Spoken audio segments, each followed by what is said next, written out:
ભાડા કરાર ટ્રેક્ટર કૌભાંડમાં અરવલ્લી પોલીસને મોટી સફળતા મળી છે। એલસીબી, માલપુર અને મેઘરજ પોલીસની સંયુક્ત કાર્યવાહીમાં 6 આરોપીઓની ધરપકડ કરવામાં આવી છે। ભાડા કરાર ટ્રેક્ટર કૌભાંડમાં અરવલ્લી પોલીસને મોટી સફળતા। એલસીબી, માલપુર અને મેઘરજ પોલીસની સંયુક્ત કાર્યવાહીમાં 6 આરોપી ઝડપાયા। ખેડૂતો પાસેથી ભાડે લીધેલા ટ્રેક્ટરો સૌરાષ્ટ્રમાં સસ્તા ભાવે વેચી દીધાનો ખુલાસો।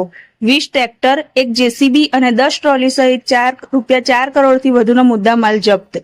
માલપુર અને મેઘરજ પોલીસમાં નોંધાયેલી ફરિયાદોના આધારે કાર્યવાહી। કોર્ટ દ્વારા તમામ 6 આરોપીના 3 દિવસના રિમાન્ડ મંજૂર। કૌભાંડમાં અન્ય સંડોવાયેલા શખ્સો સુધી પહોંચવા પોલીસની તપાસ તેજ બની। આરોપી વિજય પ્રાંતવેલ, સુનિલ પરમાર, પ્રવીણ મસાર, કનુ ભરવાડ ઝડપાયા। કનુભાઈ પાંડોર તેમજ વિપુલ નામના આરોપી પણ ઝડપાયા।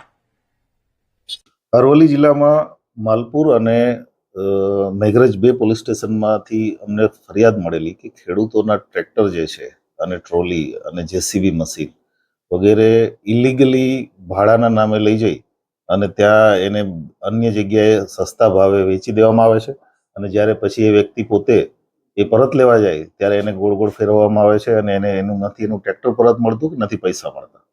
આ પ્રકારની ફરિયાદના આધારે માલપુર અને મેઘરજ બંને પોલીસ સ્ટેશનમાં અમે એફઆઈઆર દાખલ કરેલી।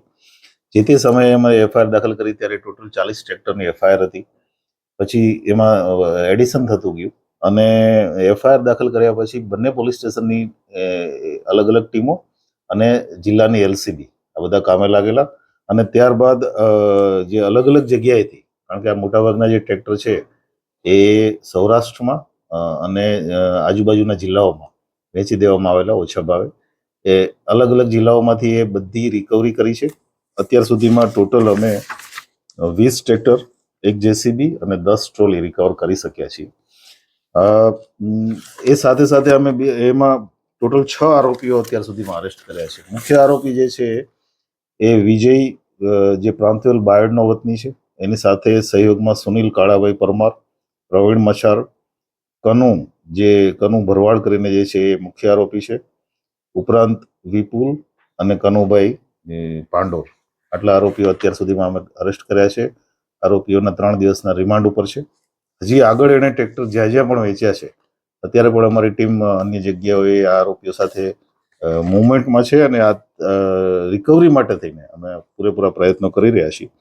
ટોટલ બંને પોલીસ સ્ટેશનમાં થઈ અને અમે લગભગ 4 કરોડની મુદ્દામાલની રિકવરી કરી છે અને આપના માધ્યમથી લોકોને પણ અપીલ છે કે આવા પ્રકારના ફ્રોડના ભોગ બનેલા હોય ખેડૂતો કે કોઈ પણ લોકો તો એ તાત્કાલિક પોલીસ સ્ટેશનના નજીકના પોલીસ સ્ટેશનનો સંપર્ક કરે। એક બીજું કે ભવિષ્યમાં ક્યારેય આવી પ્રકારની જે લાલચ આપીને જે ટ્રેક્ટર ભાડે લઈ જાય છે તો એના પ્રોપર ડોક્યુમેન્ટેશન વગર અને પ્રોપર લીગલ કાર્યવાહી વગર એને કોઈને પણ આવી રીતે ટ્રેક્ટરો કે કોઈ પણ સાધન સામગ્રી ભાડે ના